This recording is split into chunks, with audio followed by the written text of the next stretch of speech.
Bueno, en contexto, un tema que hemos tocado desde muy tempranito, claro que sí, que es el titular de varios matutinos esta mañana, porque el Congreso decide quiénes van a ser los nuevos magistrados del Tribunal Supremo Electoral. Eligen entonces a los 5 titulares y también a sus 5 suplentes. Esta mañana nosotros vamos a analizar con nuestros invitados, bueno, el camino a esta elección y también cómo ven ellos a los nuevos magistrados, a quienes van a estar entonces liderando el TSE y cuáles van a ser esos nuevos retos. Para estar hablando de este tema, nosotros hemos invitado aquí con nosotros al licenciado Omar Barrios. Muchísimas gracias por estar con nosotros. Gracias. Y también a Valentín Tabico del Movimiento Cívico Nacional. Muchísimas gracias, Valentín, por estar con nosotros. Omar, quisiera empezar contigo. Claro. El proceso, ¿cómo ves, si hacemos una reseña, cómo viste realmente el proceso que se llevó a cabo para elegir a los nuevos magistrados del TSE? Claro, buenos días de nuevo. Creo que la primera parte del proceso fue de mucha apertura y de mucho interés, en especial porque la sociedad civil, como se podría identificar a las organizaciones que están hoy más involucradas, se acercaron bastante, dieron sus comentarios, hubo mucha proyección. En el punto negativo de cómo vi el proceso es una comisión de postulación muy deficiente, con ciertas limitaciones en los conocimientos de la estructura, de los requisitos para convocar, para establecer las condiciones de participación. La ausencia de constancia de exención de cargos, por ejemplo, que es un requisito fundamental que todas las comisiones de postulación que vienen deben tenerlo presente, que es un requisito que está en la ley, ni siquiera es necesario colocarlo en el formulario de requisitos, debe implementarse. Entonces ahí hubo mucha falla ahí, y lo pudimos ver porque la nómina que entrega la comisión de postulación, pues tenían muchas limitaciones para poder escoger en el Congreso. Pero por ahí podría ser lo principal, una gran apertura, un gran conocimiento, un gran interés social, pero todavía muchas deficiencias en las personas llamadas a que el proceso se realice de forma correcta. De forma correcta. Bueno, Valentín, ¿tú cómo viste tu opinión respecto a cómo viste este proceso? Y claro, hablar un poquito acerca de lo que opinan de los 5 titulares o de los 5 magistrados, bueno, pronto magistrados que fueron electos. ¿Cómo ves entonces esa nómina?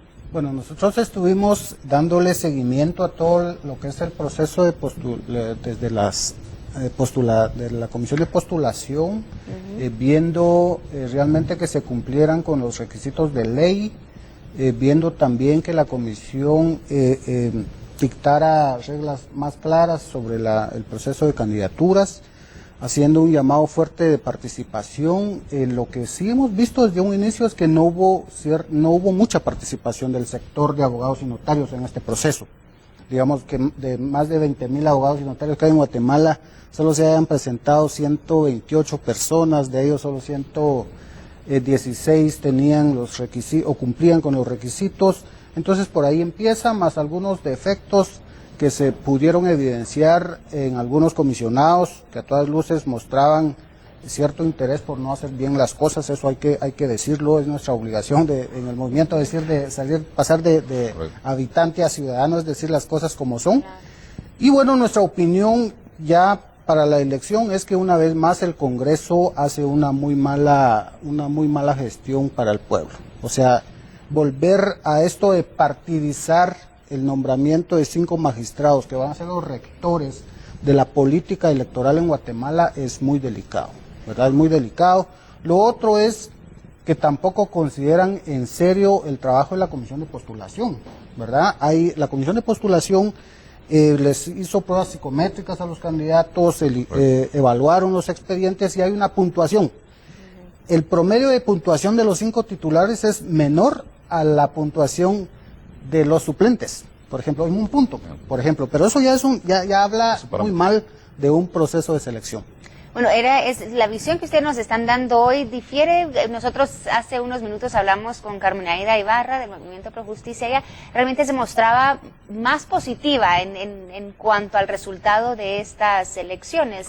Claro, nos deja ver que hay una diversidad de opinión en cuanto a cómo se llevó a cabo todo este proceso. Hablemos de los retos que tienen entonces ahora estos magistrados. Hablamos de Rudy Marlon Pineda, Jorge Mario Valenzuela, Julio Solórzano, Mario Aguilar, María Eugenia Mijangos. Ellos son entonces los que van a estar al frente, los que van a ser los nuevos magistrados.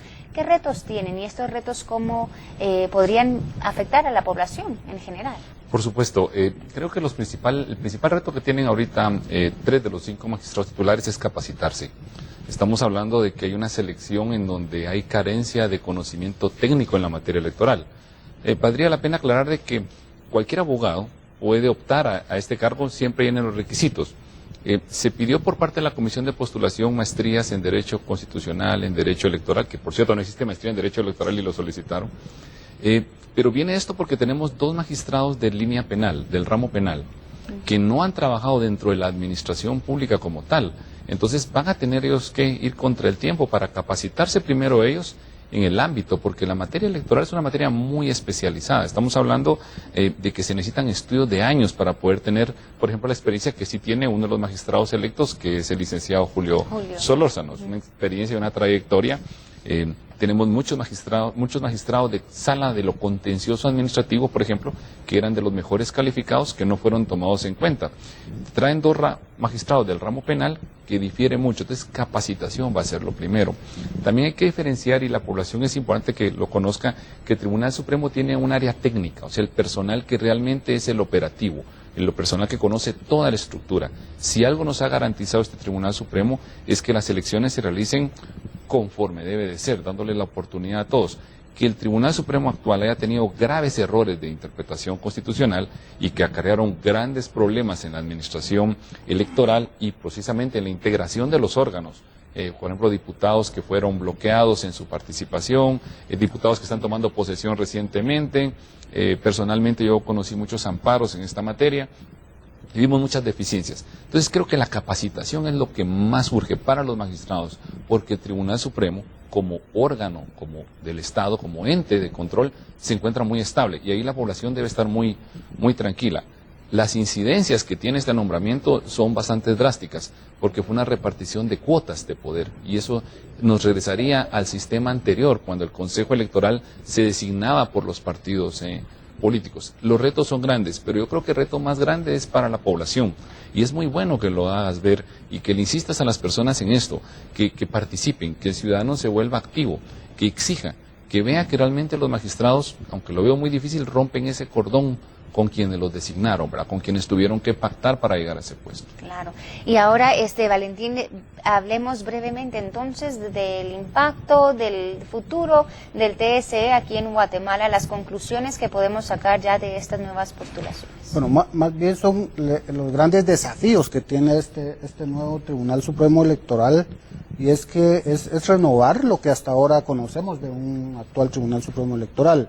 Digamos, muchos desaciertos, pero también es muy importante el que estos magistrados se vuelvan al servicio de la comunidad del país y no a ser serviles entonces también de quienes los están eligiendo, porque eso es lo triste que hemos conocido cuando estos procesos se dan así con cuotas y que implican compromisos de ellos hacia quienes los están eligiendo. Eso ha sido lo triste.